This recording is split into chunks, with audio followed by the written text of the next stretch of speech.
Lori Chavez-DeRemer had her confirmation hearing for Secretary of Labor on Wednesday. The former Oregon congresswoman from Happy Valley appeared before the Senate Committee on Health, Education, Labor, and Pensions. Here are some of the highlights of that hearing.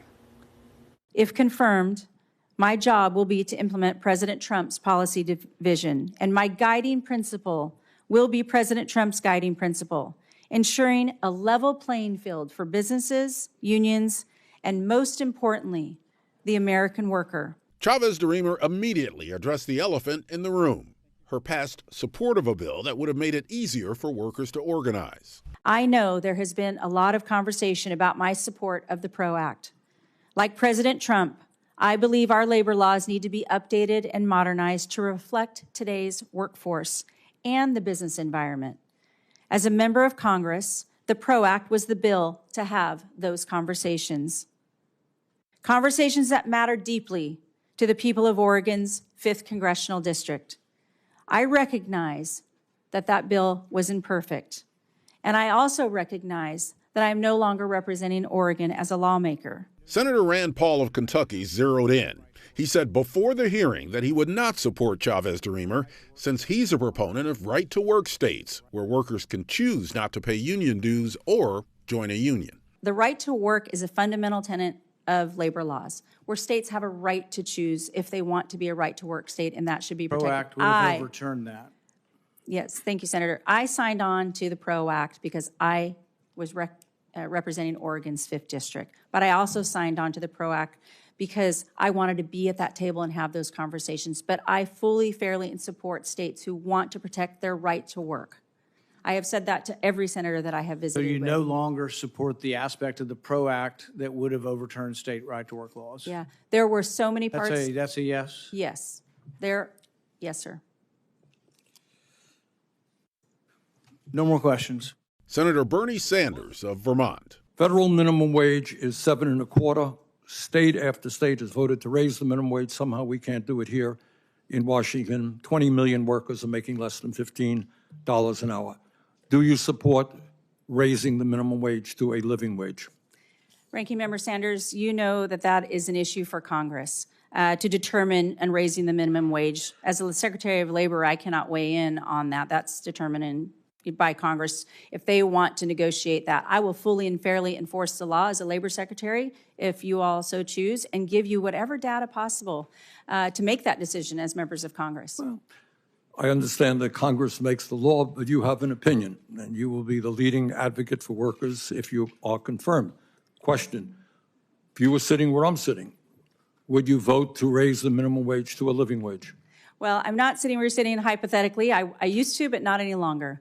But I do recognize that the minimum wage hasn't been raised since 2009, and the cost of living has gone up.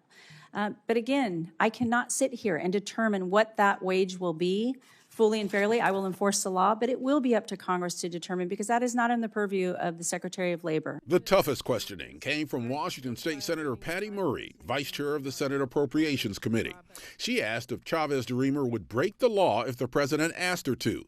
This was in the context of the administration freezing funds already appropriated by Congress. If you receive a directive to violate appropriations laws and withhold funding for workers, what will you do? I do not believe the president is going to ask me to break the law, 100%. Well, we have seen that across the board since he was put into office, where he is violating that law. So you will likely be asked, what will you do? Well, it's a hypothetical. I have not talked to the president on this issue, and I do not believe— So you won't commit to following the law if the president tells you to violate it? I will commit to following the law, and I do not believe the president would ever ask me to break the law. Senator Murray also asked about Elon Musk and Doge having access to sensitive information from the Department of Labor while having lucrative contracts with the federal government. Do you believe it is appropriate for someone with such blatant conflicts of interest to have access to those confidential economic and personal information? Thank you, Senator Murray. If I have the honor of being confirmed by this committee and the full Senate, then I will have the opportunity. I have not stepped foot into the Department of Labor. And I understand— Well, my question to you is, will you protect the private information of people whose records you will be overseeing? Will you allow anyone, a billionaire or anyone else, to come in and access that?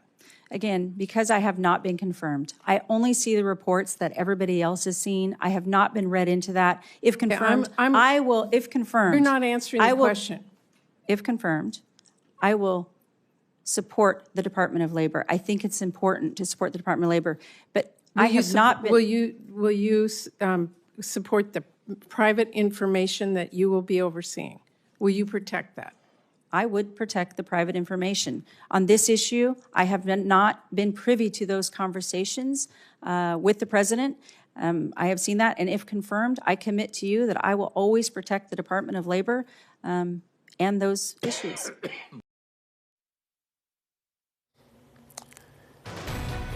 And if the committee passes it up to the full Senate, it will be up to the full Senate to decide whether or not Lori Chavez-DeRemer does indeed become U.S. Labor Secretary.